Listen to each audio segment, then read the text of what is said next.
Zando Penguin Audio presents Honeysuckle and Bone by Trisha Tobias. Narrated by Laura Boston Edwards. In loving memory of my father, and in heartfelt honor of my mother. Carina, you've always been the better one, so I'm going. Thank you. Not seen. 1. I'm looking for a sign. Literally. Outside Sangster International, travelers lug dented suitcases, yell directions into cell phones, wipe sweat from their brows as Jamaica's humidity swallows us. I glance up and down the yellow-lined curb, take in the older cars and tour buses crowding for pickup.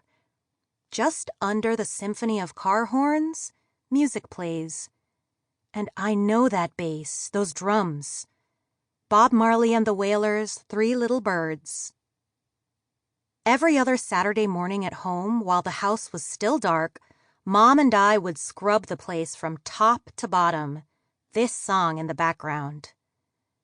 Now, as I stand in a whole different country, it's the one familiar thing I cling to. The airport scene is laughing staff, bright summer dresses, and every conversation happening at once. I could get lost in all this movement, all this life waiting for me to join. Here, I'm one girl out of a million. Normal. I just have to act like it. The Hall family's house manager, Thomas, said to find him when I landed. His emails were short and dry, so I figured I'd get picked up by some stern-looking older man. But the person waiting for me is no old man. Tall and slender, the girl might be around my age. Dark skin covered in colorful bracelets and gold necklaces. Hair shaved down real clean. Deep red lipstick on pouty lips. Her jewelry jingles as she waves a black and white Joy Carter sign over her head. A patrolling policeman lowers his sunglasses and glares at the show she's putting on. I jog toward the poster board, my stuffed messenger bag hanging off my shoulder and my heavy-ass suitcase dragging behind me. The young woman smirks as I approach. "Oh, pretty girl, then." I just have clear brown skin and large eyes. Together, they're an undeserved compliment cheat code. I've actually looked like a bridge troll the last few weeks. The girl reaches out and toys with the lengths of my braids, pulls them over my shoulder. "Much fun." "You hitting on me, Thomas?" She cackles. No, Thomas get called away. Name's Aura. I work for the halls, clean up during the day." She studies her poster and arches an eyebrow. "You don't look like a Joy." Blunt.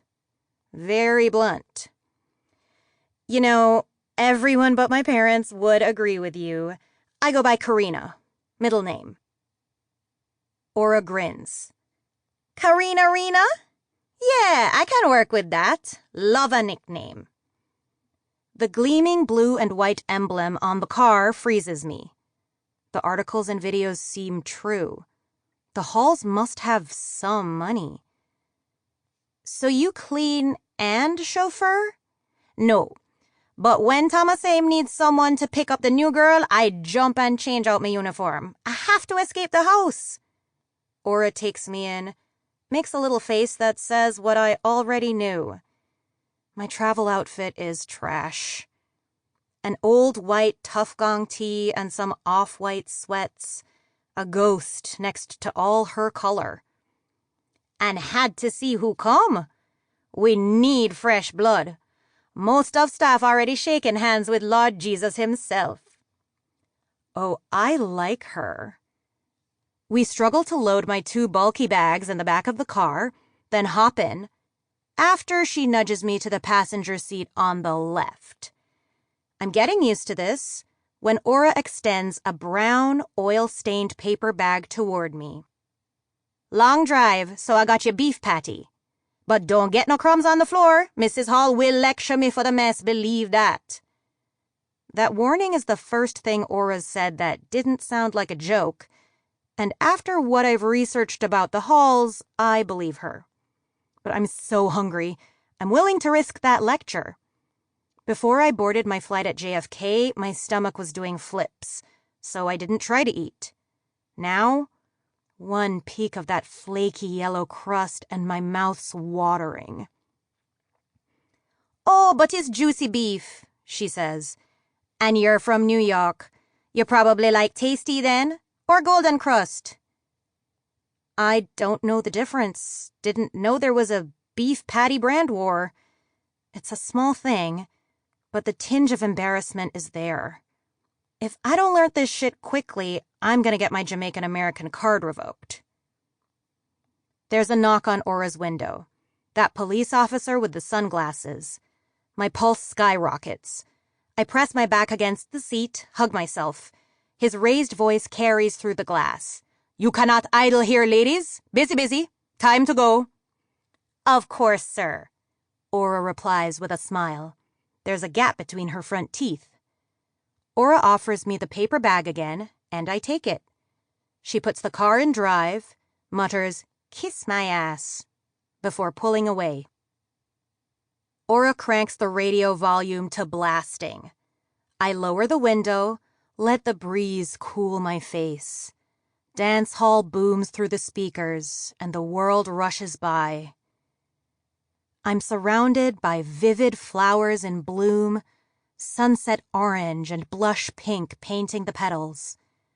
The flowers give way to unassuming little stores behind chain-link fences, plastic chairs scattered by front doors.